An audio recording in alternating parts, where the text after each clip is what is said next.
Hello guys, it's the Nightwing at Way of Life Esports coming at you guys with another League of Legends video, here to talk about the LEC Spring Split 2020 Week 9 thoughts and opinions. So the LEC is going to be going into playoffs very soon. I'm thinking it's gonna be this week coming up. If I do say so myself, yes, it starts this week actually. You have my boys G2 Esports taking on Mad Lions in the first game of the playoffs, but let's see how we got to that point. The first matchup on Friday was SK Gaming versus Rogue, and SK Gaming have been pretty much turbo-inting every single game known to man. I mean, to be fair, this was SK Gaming's best week. I did say last time we talked about SK Gaming that they had been getting a little bit better.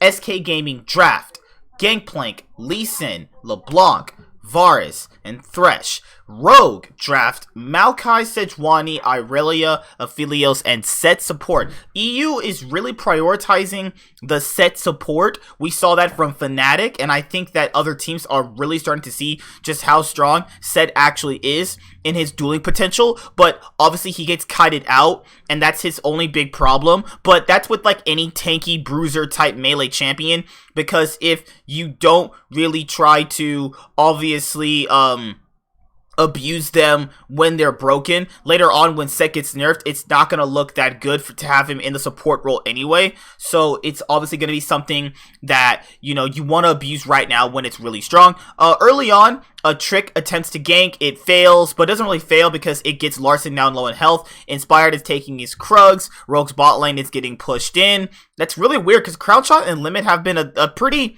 bad bot lane. I mean, most of SK Gaming is bad. So later on into the game, there's 2 kills exchanged. The kill goes the way of Crownshot, their best player. I think Sakurai's also been pretty decent overall this split.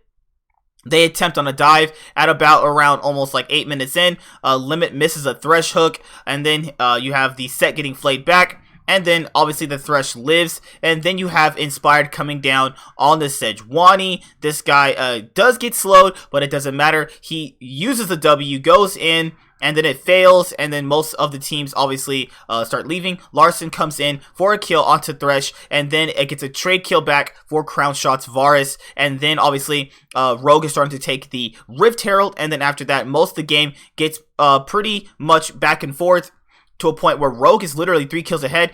SK Gaming pick off Larson in a side lane, and Rogue have had these issues for, you know, weeks on end. I don't really know what is their problem. They've been really struggling these past weeks, and the team that most people anticipated being 4th is now actually just losing to teams like SK Gaming.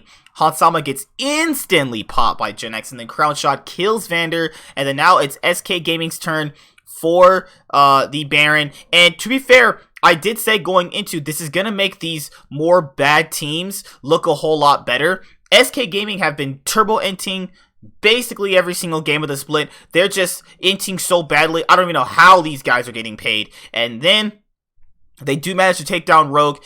I would say this is an upset. It's one of those little upsets that don't matter in the grand scheme of things. But yeah, nobody should be losing to SK Gaming or Team Vitality at all. They've only ever taken games off each other. That just shows you how dog shit these teams are. So SK, they have a team fight around the Elder Dragon. Crownshot just instantly destroys the Maokai by kiting him out. Larson tries to get the back line, Gen X pops him, and then later on, as you guys know, Inspired tries to get in there for the Elder Dragon steal. He's doing this in middle of the pit, and then he is dead. SK Gaming get their 3rd win of the split and move to 3-14. Oh my god, that is so bad. Alright, next you have Misfits facing Team Vitality. Misfits have also not looked that good in these past couple of weeks. Most people would assume that Dan would be a player that can really push Misfits to that next level. I also think that this game should at least give Misfits some way of looking at themselves as, you know, basically another confidence booster. You know you're much better than this team. It's a game where you go basically practicing a lot of what you know. Early game into it, it's 11 minutes in, and Razor gets a kill. Dan is doing pretty well on the Set against Renekton. Misfits draft Set, Sejuani, Azir, Ezreal, and Nautilus. Vitality draft Renekton, Gragas, Victor, Misfortune, and Braum. Denick lands a Nautilus hook onto Selfie. Selfie's actually been a pretty stable part for Vitality, and I think that Selfie has really tried to obviously make a name for himself in EU and or NA. We last saw him on like FlyQuest Academy. He played for H2K, and you know, obviously he's looked better at certain points. You have Razor coming in for a gank at 12 minutes in. They lose a 3v2 in the top lane 12 minutes in. This unbelievably shows you how Misfits are much better than Vitality right now. Later on during the game, Misfits obviously take Baron. They obviously, Vitality look like they're going to make a comeback to a certain point, but it's now B-Voy. It's been a pretty good AD carry, all things considered. Flashing forward on the Ezreal, Arcane shifting forward, and now it's Misfits' turn to take Baron. Vitality do try to get some side lane pushing going on. It doesn't really matter. Later on, Misfits win a team fight, and then it is almost an ace. Clean 100% ace. Almost. Cavalshard does live. He TPs back to base. I don't know why he TPs like that. It doesn't matter. You know he's mentally done with this team. I would be so humbly surprised if he even stayed next year. He's been on Vitality ever since 2016 spring, when they actually came into the EULCS. And yeah, Vitality moved to literally 1-16. Misfits get their win, and they start at 10-7. My boys G2 Esports taking on Schalke No Fear. And so remember last time, Schalke actually have the head-to-head against G2. Remember, they did beat G2 before. Oh my god, sorry about that. Right now, we have this game starting up, and then you literally have G2 pulling off the first place. They can play whatever they want, honestly. G2 draft Kalista, Rek'Sai, Akali, Senna, and Galio. Schalke draft Jace, one of Otowame's best picks. Gilius is back in the roster. I mean, it's basically free at that point. I mean, you have Azir, Ziggs, and Nautilus. Most of the game was decently there. I mean, you could understand what Schalke were trying to do, but this is much different than when Schalke beat G2 the last time. Last time when Schalke beat G2, they had a chance to win, mostly because the back end of G2 making a lot of mistakes toward the mid game. And then later on, right in the middle of 10 minutes in, you can clearly see, why G2 obviously gets to win this game. Jankos gets early aggressive trade onto Gilius. He is just constantly going for him. Wonder gets in on him, and then Jankos gets to kill Gilius. And then you have Wonder and Jankos ahead in the top side of the map. And usually underrated to a lot of teams. Getting ahead in the top side of the map pretty much gets you the wins a lot of times. I know a lot of times I've been able to win in my League of Legends games. I've been able to get my top side ahead if I'm playing jungle, and I've actually been able to win. So a little tip for all you new players out there. It was actually decently close in kills. It was a 2,000 gold lead for G2. The composition from Schalke does do better in early game skirmishes with Ziggs, Nautilus, and obviously the Jace for poke. And then you have the Azir for the extra added in poke. Dreams lands a hook onto Mickey X, who playing Galio support. You have Gilius all the way jumping in with his troll kicks, and then he gets shut down. And then later on, obviously, we can really see a back and forth in this game. This was a fun game to watch. Actually, Schalke really almost tried to give G2 a run for their money, but it's still a 5,000 gold lead for G2 Esports. And then later on, you have Caps popping off on the Senna. And then you have NX dying, obviously. Akali is getting ahead. And then Dreams, obviously, dies as well. You have the Galio taunts coming in. And then later on, Perks manages to finish off most of the kills. And later on, it's all G2. And G2 moved to 14-3 on the split in general. This team has been on fire going forward, and this is most likely still the candidate to win the LEC Spring Split 2020. I really don't see a team that can really, knock them down other than Fnatic. Wonder ends up getting a last kill on Gilius, and then, yep, it's G2 baby all day, every day. Hashtag G2 win, hashtag G2 army all day. Then you have Origin facing off against XL. Now, XL have tried to work on a lot of their issues. We saw Youngbook on Elitist United talking about all these issues that they had and things that they tried to fix in terms of a Band-Aid situation. XL draft Rumble, Pantheon, Corki, Aphelios, Tom Kench, OG, Origin draft Renekton, Karthus, Silas, and Ezreal, and also Rakan. To be fair, Origin play very by the book. They're very, by the book pretty much means they do everything correct. You know what I mean? Like, they do everything basically. They don't really take a lot of risk, but that's something that is good in terms of what they want to actually do. So, you look at Alfari easily chunking out Expect Leon. You have Patrick and Torre decently winning a trade on the Aphelios and Tom Kench. Later on during the game, you obviously have Origin taking, attempting to take Rift Herald. K-Draw spots them out. And then, obviously, Pantheon and Rumble should be pretty good in a top lane 2v2 against a Renekton and a Karthus, because if Karthus gets stunned up, you get an early chunk of damage onto him. He's decently having to back off. And then later on, Destiny's been a pretty good Oceanic import so far. The Oceanic imports were, Destiny and Ryoma, the FBI, and we had Lost at some point. Lost is terrible. I don't know why Echo Fox even chose him when they did. But Destiny has been pretty decent, all things considered. A lot of people were still kind of like, why did you choose him over all the other candidates? I mean, if they have budget issues, then it's fine why they would choose him. And I mean, he's been doing pretty well with Expect. No, let's not Expect. Upset. Always mix up the two for some reason. Destiny has been playing really well with Upset. So, I mean, they got a budget player that's actually been performing pretty well, and this is going to give him some nice stocks going into future splits if he decides to stay in the LEC. Later on, guys, it's all Origin. They had massed almost 8,000 gold lead against XL. XL are going to need some really hard work going into next split if they want to make playoffs.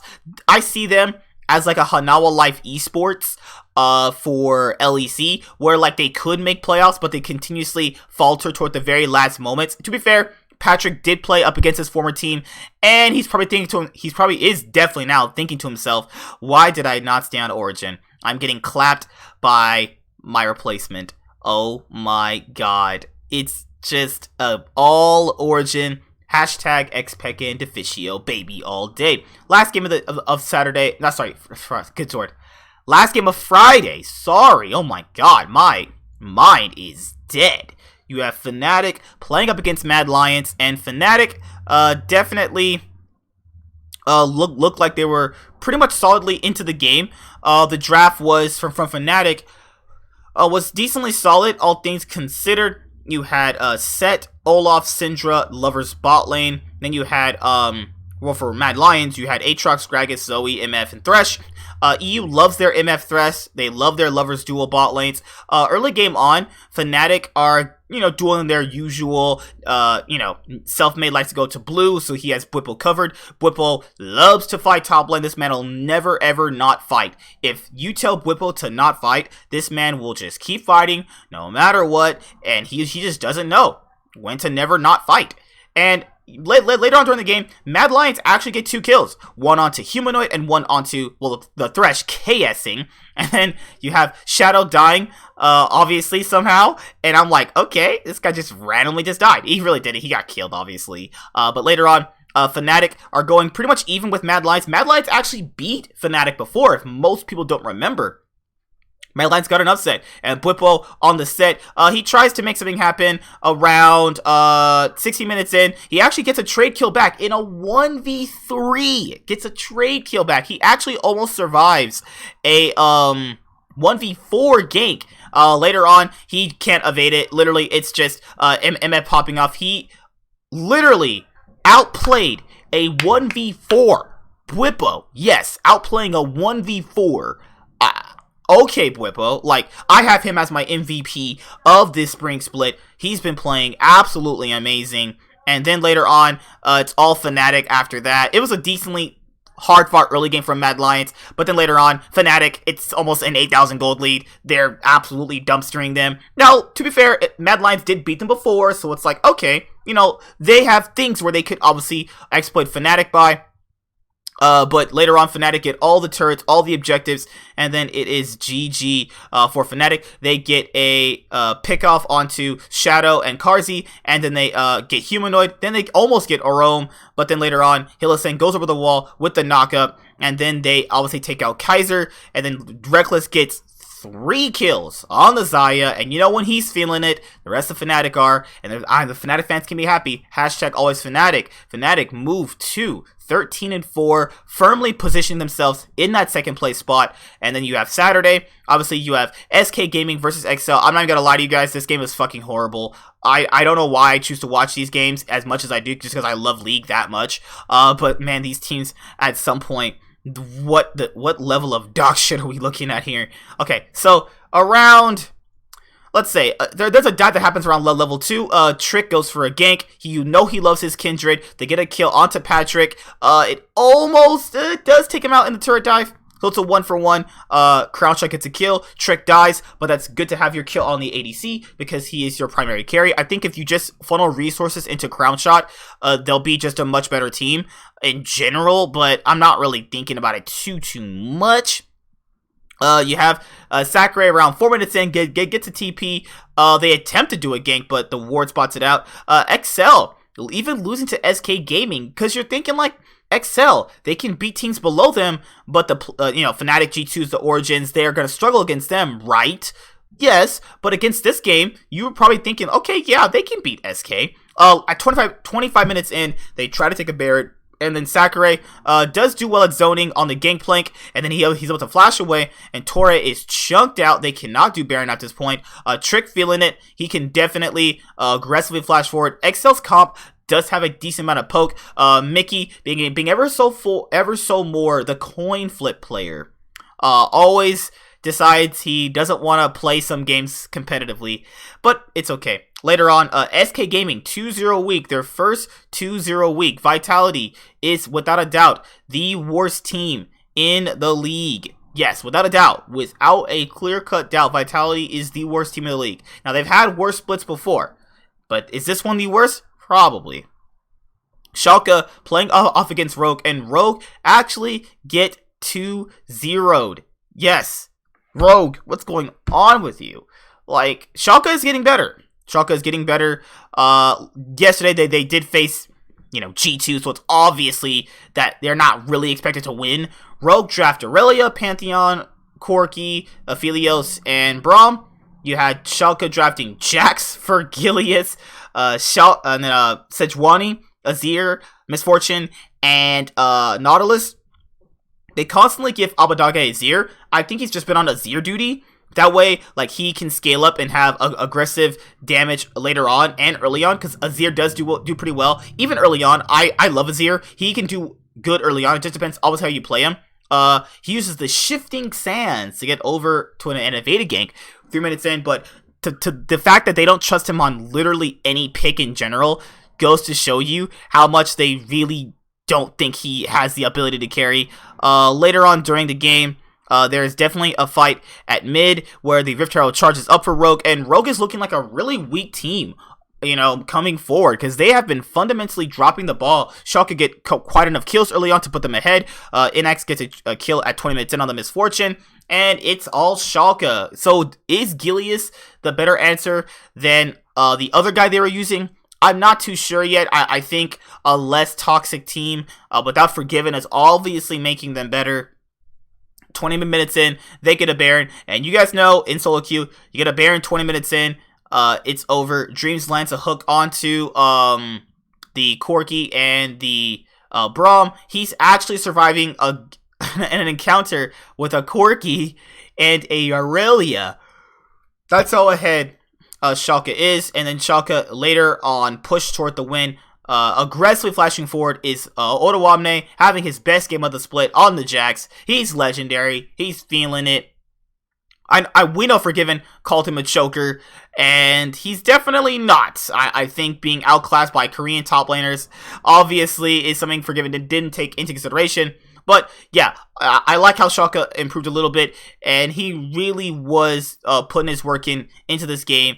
And yeah, Schalke have their best week, kinda, maybe. They look a lot better, to be fair. And then that game's over. Game is over.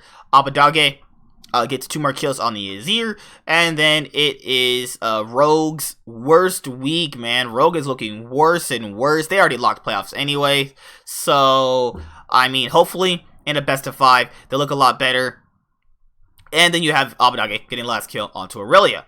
The next game of the day is Mad Lions versus Origin. Mad Lions lost to Fnatic the previous day. And Origin, they actually draft the freshest things you can draft in their basic compositions. Actually, they choose to play a little bit more different today. You had Alfari on the Gnar. You had, after that, you had Elise, Orin, and Nautilus, and Aphelios. You had Mad Lions on pretty much the same composition they ran the previous day against Fnatic.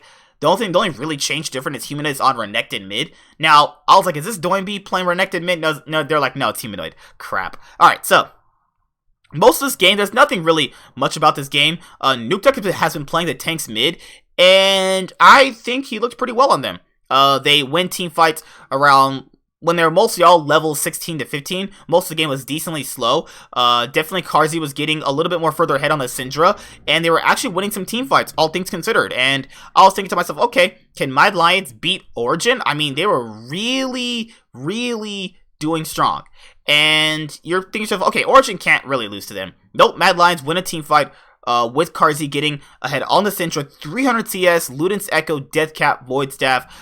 It is all Mad Lions. Shadow gets his Lee Sin and easily takes out what's Xerxes. And then later on, Mad Lions upset Origin, putting them in a place to get third. Now, Origin and Fnatic do end off with the same record because in probably the biggest upset of the split so far.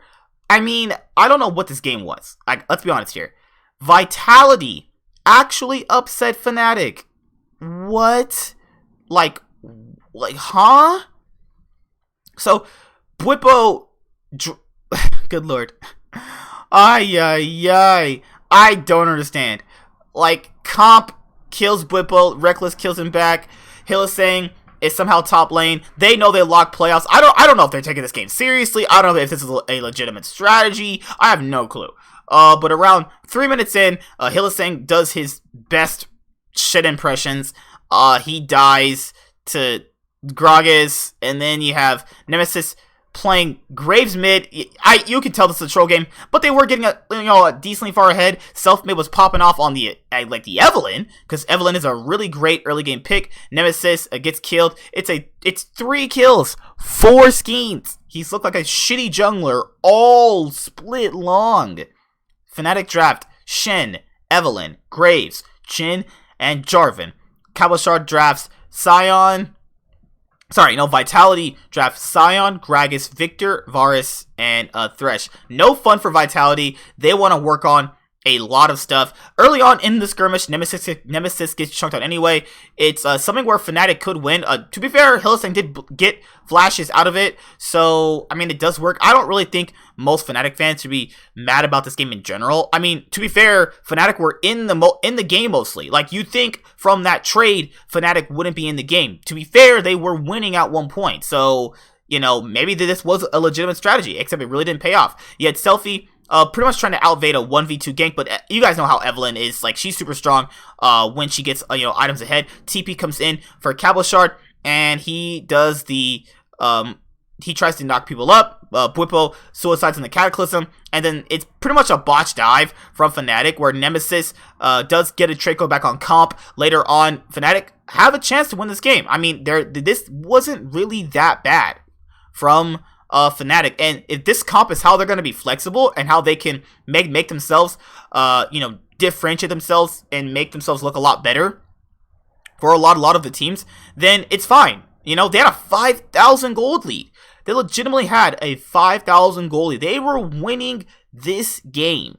This game was winnable, and then at some point, Vitality start catching up, and then you later have Vitality getting a Baron, and then Selfmade dies to Cabochard, and then later on, you have most of Fnatic sitting at max items. I mean, it's literally a 2,000 gold lead. Vitality is now starting to ramp up with the late game damage of Varus, and I mean, you have literally an Evelynn who's 16-7. I mean, there was great back and forth team fights in this game. This is Vitality's best game of the split. That's not saying much. They're absolutely in their own tier of shit. I mean, I don't know about this game. I mean, it's hard to say they took it seriously. Nemesis tried to backdoor, with the the Baron-empowered minions. Nemesis almost was getting the Nexus. He literally 1-2 shot the Nexus. He was, well, how many hits was he? He was, oh my gosh. You see the barrel body slam, and then it's 2 kills. Vitality almost lost the game. This was a close game, but it was definitely winnable from Fnatic. Definitely winnable. And then it's Vitality winning the game. 41 minutes in, 36-31 in kills. 2,000 gold, 1,000 goldie for Vitality, and then later on, I would still consider Fnatic, you know, in what's the place I consider them? I would still consider them second, but this game was just bad. This was just terrible, but it was fun to watch. Last game of the match, last game of the day, game of the match. What the hell? Last game of the day is G2 Esports versus Misfits, and yeah, you guys know. Sejuani, Jankos, you have a more iconic duo than that. And then you have, what is these comps from G2 and Fnatic? G2 draft Bar Top. Bard Shyvana. Bard Shyvana, Zed, Aatrox, and Sway. Oh my god. Misfits, they're like, oh, you guys are trolling? Well, we can one-up you. We can just one-up you. Do you know what we also can do? We can draft Temmo. We can draft Temmo. Oh my god. Oh my goodness. Misfits draft Temmo, Orin, LeBlanc, Quinn, and Annie. I gotta admit, EU knows when the game is secured, like, just have some fun. Just have some fun. It doesn't matter. G2 have already locked first place, and it would be really interesting to see if they could ever go, like, 18-0. You know what I mean? Like, if they could go 18-0, that would be absolutely cementing themselves in the legacy. I think next split, they can definitely challenge for that, you know, nice 18-0, or at least 17-1. There's not really much gameplay to talk about. G2, like, fisted Misfits in their asshole. Like, it was like, get the grease and Crisco on my fist, open up your ass, alright, let me fist you. Like, it was all G2, and playoffs are now locked and loaded. You have the first playoff. G2 finishes off the split in first place at 15-3. You have Fnatic at second place with 13-5, tied with Origin 13-5. I mean, you could also argue like which team is better, which will definitely get you the third place. Mad Lions is fourth, 17-1, Misfits 10-8, Rogue 9-9, Excel 7-11, Schalke 6-12, SK Gaming 14-4, Team Vitality 2-6. So G2, Fnatic, Origin, top three, like most people anticipated.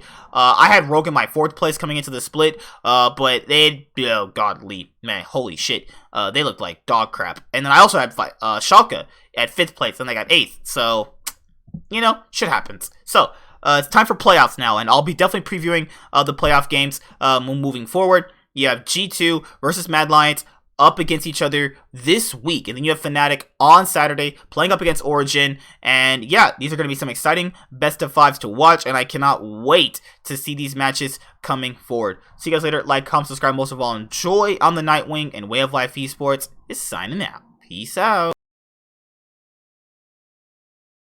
Hi there guys, be sure to like and subscribe to the channel for more stuff. Yeah, thank you.